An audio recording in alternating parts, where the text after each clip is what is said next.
ప్రపంచ దేశాలలో భారతదేశం నాగరికతకు సాంప్రదాయాలకు పుట్టినిల్లిది.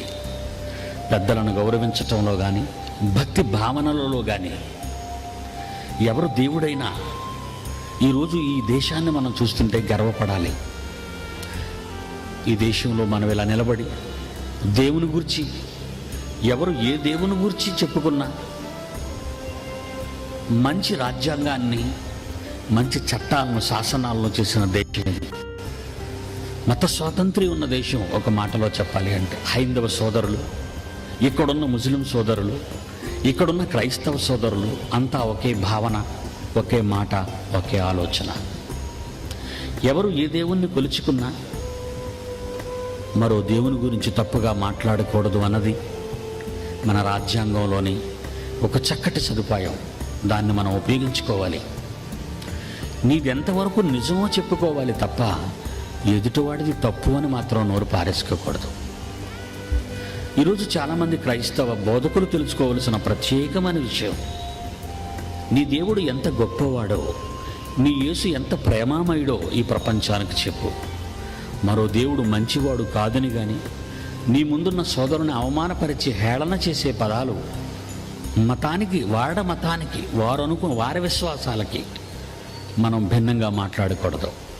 సోదర సోదరీమణులారా, ఇలాంటి స్వేచ్ఛ స్వాతంత్ర్యం ఉన్న ఈ దేశంలో మనం పుట్టడం మన అదృష్టం. సాంప్రదాయం కలిగిన భారతదేశం అంటే భారతీయులం మనం. దీనికి ఒక గౌరవం ప్రపంచంలో, ఒక ఆధిక్యత ఈ దేశానికి ఉంది. ఆయన ఇండియన్ చెప్పుకోవడానికి గర్వపడుతున్నాను. ఒక ఇండియన్గా, భారత పౌరునిగా నాకున్న స్వాతంత్ర్యం ఏంటో తెలుసా? ఎప్పటికైనా ప్రపంచ దేశాలలో భారతదేశమే గొప్పదని నిరూపించి చూపిస్తాం. మనమంతా కలిసి ఉందో ఇస్లాము సోదరులు చేసిన ఉగ్రవాదాన్ని ఆపడానికి ప్రయత్నం చేస్తున్నారు. నక్సలైట్లు చేస్తున్న తుపాకీ గొడవతో పోలీసులు కాల్చిస్తుంటే వాళ్ళని కూడా బ్రతిమాలుతున్నాను. ఈ దేశంలో శాంతికి నిలయం ఈ దేశం, సాంప్రదాయాలకు నిలయం ఈ దేశం, న్యాయానికి నిలయం ఈ దేశం. ఈరోజు ప్రపంచ చరిత్రలో భారత చరిత్ర వన్నెకెక్కింది.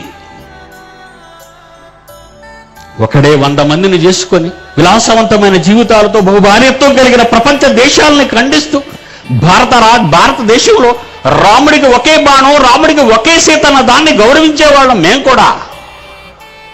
మేమంతే. బైబిల్ అదే ఉంది, ఒక పురుషునికి ఒక భార్య ఉండాలి అనేది. అది కూడా మేము నమ్ముతున్నాం, నేను గౌరవిస్తున్నాం. ఈ సాంప్రదాయాలకు హ్యాట్సప్, భారత సాంప్రదాయాలకు హ్యాట్సప్. ఈ దేశాన్ని గౌరవిస్తూ మీ తమ్ముళ్ళుగా, మీ చెల్లెలుగా బ్రతకాలని మీ దగ్గర ఉంటే మమ్మల్ని ఎందుకర్రా తగిలేయటానికి పార్లమెంట్లో అల్లరి చేస్తున్నారు? వద్దర్రా, వద్దు. మేము కత్తి పట్టాం, కర్ర పట్టాం, నీ కాళ్ళు పట్టుకుంటాం. చెప్పు, నీ కాళ్ళు పట్టుకుంటాం. కక్ష వద్దు, కక్ష వద్దు.